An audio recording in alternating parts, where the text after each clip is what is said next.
Ladies and gentlemen, welcome back to Warrior Code International. I'm at Suthai Gym, the place where I train here in Bang Tao in Thailand, in Phuket. A very, very good gym. I highly recommend it. Bia, thank you very much for filming. Glory Collision 8, the 4-man tournament. What do I expect from that tournament in the light heavyweight division? It's going to be a massive show. Phenomenal fighters who are about to compete there. Cem Cáceres, Artem Vakhitov, Boapeah, and I forgot someone. I just forgot somebody. Let me think who I forgot. So we've got Artem Vakhitov, Cem Cáceres, Boapeah, and Miloš Cvjetićanin. Excuse me, guys. But anyways, phenomenal tournament. I expect a great show, a great spectacle. I'm gonna give you my prediction, but before I give you my prediction, I'm gonna analyze all the fighters. So let's start with Miloš Cvjetićanin.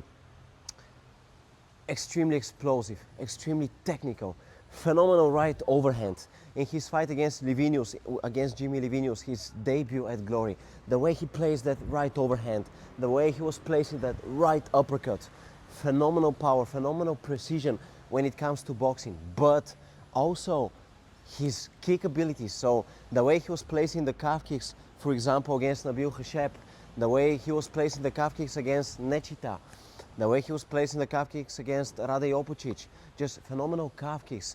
Very beautiful right overhand. The way he placed that right overhand against Mori Kroma in the end of the first round, it hurt Mori very, very badly. It should have been a knockdown, but it wasn't. But then Mori Kroma put a lot of pressure on him and actually got the win. But apart from that, so Cvjeticanin possesses a very beautiful right hook, a very beautiful right uppercut, a very beautiful right overhand, phenomenal calf kicks, very solid body shots. The way he rotates the body with these body shots. So 1, 2, 3, 4, bam, left hook, just Mike Tyson style, explosive body shots. He's very comfortable in the pocket, but also from a further distance. He's not afraid of his opponents, regardless of their size. The way he fought against Colin George, against Nico Horta, men who were significantly bigger than Miloš Cvjetićanin, he was putting pressure, he was aggressive, going for the finish until the very last second. You know, so it's always a spectacle, it's always a show with Miloš Cvjetićanin, and I like his ability to fight in the pocket, but also from a further distance, and the lack of fear for his opponents, for their size. I just truly, truly admire that. Also, his spinning back kicks, he places them almost in every fight, spinning back kicks to the body, but also to the head. That uphill kick which he placed against Nechita is just a complete fighter, an explosive fighter, very high fight IQ, very comfortable at all ranges of fighting, just an absolute, he's got the potential to be a superstar. And I believe that if Cvjeticanin gets to win that tournament, he should fight for the title in the light heavyweight division, because he's just every single time watching him, I enjoy, and not only me, everyone. Apart from that, coach, apart from that, we've got Boapeah. I mean, probably the most self-motivated individual who I've ever met in my life. Boapeah is very disciplined, constantly applying pressure to his opponents, constantly walking forward, possesses all the weapons, especially the calf kicks which he was placing on Muhammad Touchassi, the calf kicks which he was placing against Latesco, which forced Latesco to give up, the calf kicks which he was placing against El Buni, the calf kicks which he was placing against Donovan Wisa in the rematch. Just Boapeah is such a complete fighter. Phenomenal timing with the calf kicks, beautiful right uppercut, very, very powerful right uppercut. Mid kicks, he's also using the mid kicks, you know, and the thing about Boapeah is he uses so many weapons that I cannot even highlight the mid kicks as a powerful weapon, but they are, and he places them very, very well, especially against Donovan Wisa in their rematch. He was placing these calf kicks these mid kicks very well. But Boapeah just constantly walks forward, can fight very well in the pocket, has got a very tight guard. It's very difficult to hit him. He feels comfortable at all ranges, just like Cvjeticanin. I like the overhands which he places, especially when he fights against a taller opponent such as Ibrahim El Buni, for example. You know, very beautiful left hook, very beautiful right hook. Yeah, Boapeah is a phenomenal fighter. There is no quit in him. That man could be completely exhausted, completely tired, badly hurt, which he was in the first fight against Donovan Wisa. He's not gonna give up. He's going 100% for the win, and just that ability to work equally well with the hands, but also with the kicks, and to throw so much volume. I mean, he throws so many shots. It's tip kicks, it's low kicks, it's calf kicks, high kicks, mid kicks, jabs, and also one of my favorite combinations which he throws, jab to the body and then right uppercut to the head. And the way he places that uppercut is absolutely brutal. Just jab to the body, bam, right uppercut to the head. And he hurt Muhammad Ushasi very, very badly in their fight in the first round with that uppercut. So Bopea, yeah, extremely dangerous, mentally extremely dangerous, physically very high conditioning. Even if he gets tired, never quits. Who we've got next? Cem Cáceres. Cem Cáceres is a chess player. By the way, maybe Bia, you can show on the camera. Patrick is here. Show Patrick. Patrick is here. Yes. He's coming to the gym. Patrick is here. I promised you once we got 700 subscribers, I was going to show Patrick.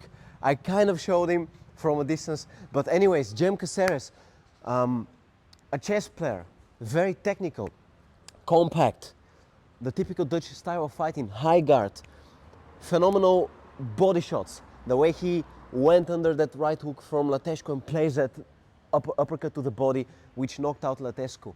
The way he let me think. So he faked the right hand, faked the right hook, and then placed a phenomenal body shot against Muhammad Amin, and then a left hook. So that his ability to place the left body shot and then the left hook, just very beautiful, very sharp, phenomenal. His fight IQ is very high. He's always observing what his opponents do, always ready to sleep and counter. Footwork, you know, he circles around very well. He doesn't stay at the same place. A mistake which he made against Miloš Cvjetićanin was that he stayed at the same place, at the ropes, in the corner, and then Cvjeticanin gave him that terrible knee, brutal knee. But I mean, my point is, Cem Cáceres is very, very compact. He possesses also very hard, stiff jab.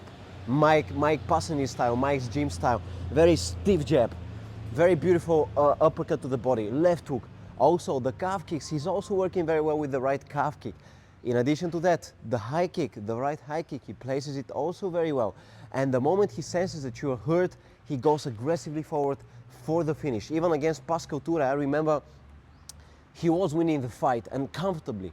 But in the last 10 seconds of the fight, he actually went for the finish. Even though he could have just waited for the fight to pass and just, you know, he could have just taken it easy. No, he attacked Pascal Ture and went for the finish. So Cem Cáceres is a very compact fighter, aggressive fighter. The right kick is absolutely brutal. In some of his previous fights before Glory, he has knocked plenty of people out with the right kick, with the right high kick, but also with the left high kick. So Cem is a very, very powerful fighter.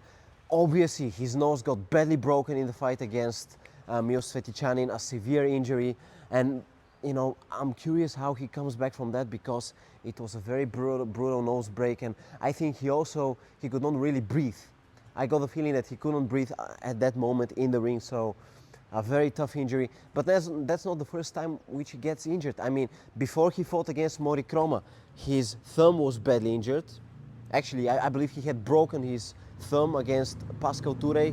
So he fought against Kroma with a broken thumb, with a broken nose, and in the fight against Kroma, he broke one of his toes. So for Cem, fighting with injuries is nothing new. He's got a very strong character. He's a real warrior, and I'm curious to see how he comes back at this tournament. And Artem Vakhitov, of course, the last contender, a phenomenal fighter. Extremely technical, does not fight like any one of the rest, has got his own style of fighting, basically can fight equally well from a southpaw, but also from an orthodox stance.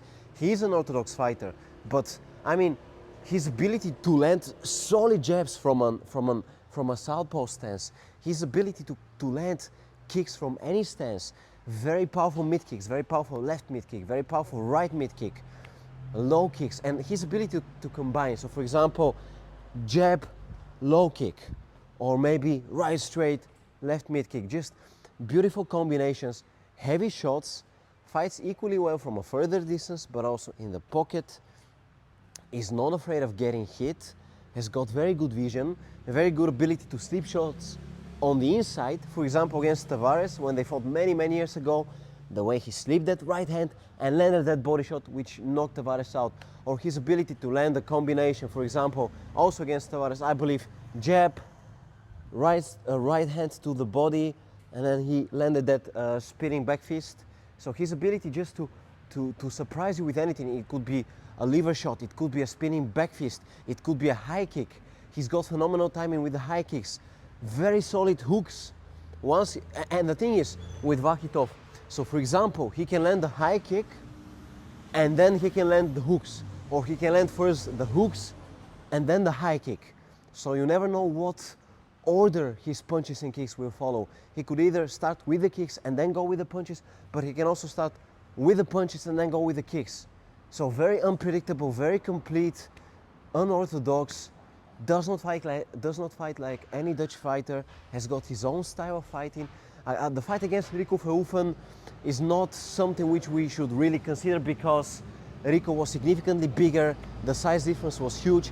I actually spoke with Vakhitov and he told me that he was weighing about 102 kilograms, so they had at least 20 kilograms of difference.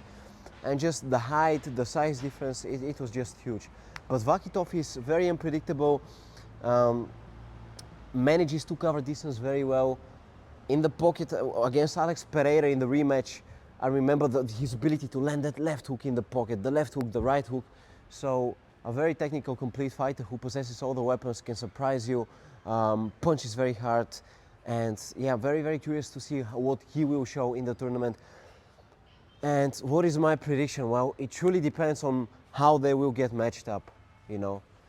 For example, if Cem Cáceres will fight Miloš Cvjetićanin, in the back of his mind, Cem will know that the previous time that they fought, he got that brutal knee to the nose, which completely broke his nose and hurt him badly. So how will Cem deal with that disadvantage? How will he deal with that thought, with that instinct trying to protect him? Or maybe he will not have that thought, or maybe he will deal with that thought, and maybe he will go forward aggressively, and maybe he'll try to finish Milos and be actually even more motivated. It's difficult to say, it's difficult to predict, we will see. But it's a very competitive tournament. Everybody has got their strengths and weaknesses. To give a prediction, very, very tough, man.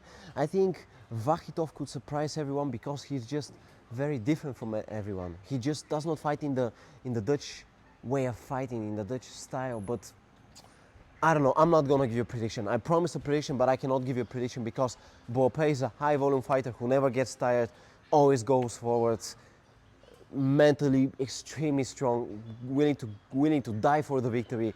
Then Cvjeticanin, who is extremely technical, explosive, comes up with these unpredictable shots.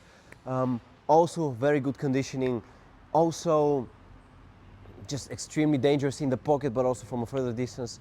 Artem Vakhitov, the same, capable at all distances, also unpredictable, also powerful. Cem Cáceres plays very well as a chess, plays chess very well, very compact, can knock you out, strong character, even when injured he fights. I don't know, man, I cannot give you a prediction. For me it's really, really difficult, but I can say that Cvjeticanin, if you want to beat him, you must put very, very much pressure on him. What Mori Kromo did against him in the second and third rounds of their fight, that's how you beat Cvjeticanin. You need to walk forward, put plenty of pressure on him, get in the pocket, use your body weight on him, lay on him, just annoy him, not give him any space. But that's what Nabil Khasheb tried, and Cvjeticanin dealt with him. So, again, difficult to say. Boapeah, how do you beat Boapeah? No idea. How do you beat Boapeah? Really no idea. Maybe by very fast boxing combinations, which Donovan Wisse kind of applied in their second fight. So, fast boxing combinations.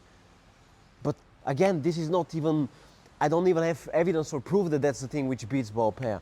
Then, how do you beat Cem Cáceres? Well, you need to get him in the corner and possibly land a knee. But I'm sure that Cem took his lesson from that fight, so he's not going to stay in the corner anymore with the high guard. He's going to be moving even more. So how do you beat Cem Cáceres? I don't know. Artem Vakhitov, yeah, he lost against Verhoeven, but Verhoeven is 122 kilograms, so the size difference was enormous. So how do you beat Vakhitov? Well, I don't know. I really don't know. I mean, I don't know. You just need to be faster. But yeah, yeah, I don't know. So that's my opinion, guys. I cannot give you a favorite. I cannot give you a prediction because they're very equal. They're all very capable, very technical and skilled. So make sure to watch the tournament. Make sure to check Sutai Gym here in Bang Tao in Phuket in Thailand. A phenomenal gym, a great place, my second home here. And follow Warrior Code International. We've got 800 subscribers at the moment, but we need to reach 1,000, and I truly need your support. You are my soldiers. Follow the channel, follow the journey, follow the dream. Let's go. Warrior Code International. Us.